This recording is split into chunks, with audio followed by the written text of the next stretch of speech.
Hey guys, Navi Walker here with my second Photoshop tutorial on here. Today's tutorial will focus on basic color mapping. I want to apologize ahead of time.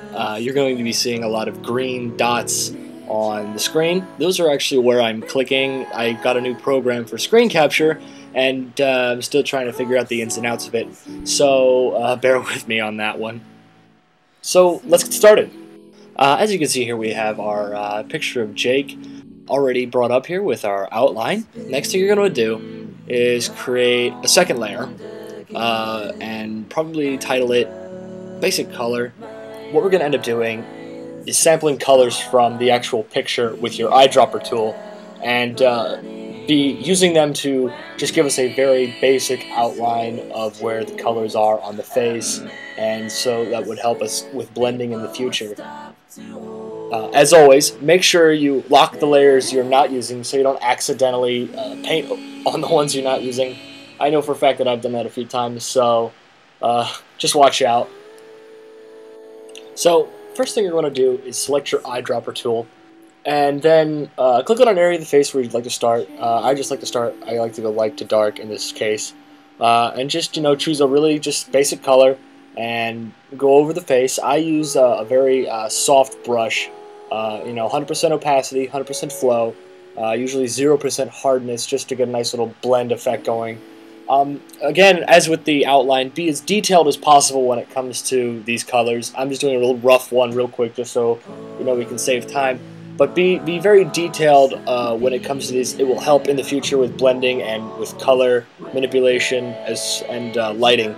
So just go about doing this until you have a very rough outline of where the colors are on the face. You don't need to worry about the bioluminescent dots as of yet. Don't worry about getting everything in just yet. You'll see at the end of this video that I don't actually have all of the skin actually covered. There's some black spots still open. That's fine for right now. Once we get into blending, that will be a better kind of an outline almost of the color. So what I'm going to do now is speed up the video. We're going to move on to the next section, which is the eyes and hair and just those detailed parts, and show you the layer properties and whatnot. So I'm going to speed it up. That should be around the 3-minute 50-second mark if you want to skip over it. They were here first. What you say? That you only meant well, 'cause you did. What you say? That it's all for the best, 'cause it is. What you say? That it's just what we need, and you decided this. What you say? What did she say? Some notes keep falling out your mouth. Mid-sweet talk news, people are gods. Speak no, feeling no, I don't believe you.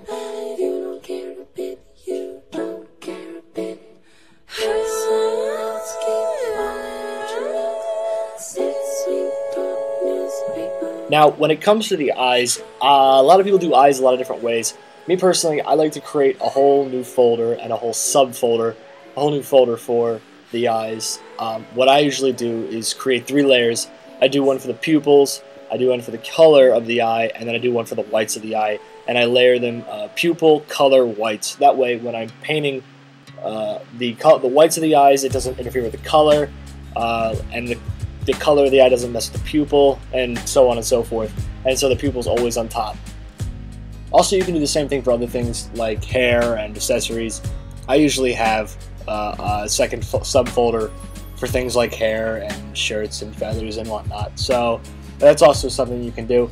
When I layer them, I usually put all the hair and accessories on top as a top, the topmost layer. Then I have all the skin and blending, and then I usually have the eyes on the bottommost layer. Another thing I can't stress enough is to save frequently, just so you don't lose your work in case Photoshop crashes on you. I've had that happen a few times and I've lost my work. It's no fun. So save often.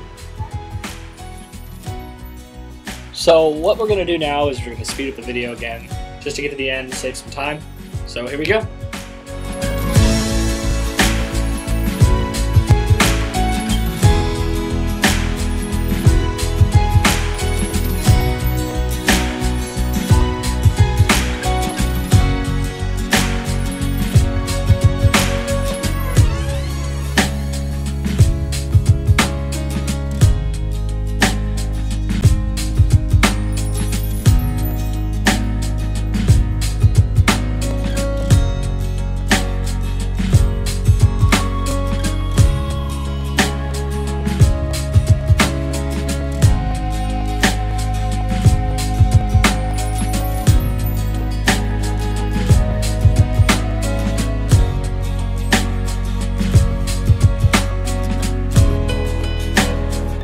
So as you can see here, we have a really basic color mapping now of Jake from our picture.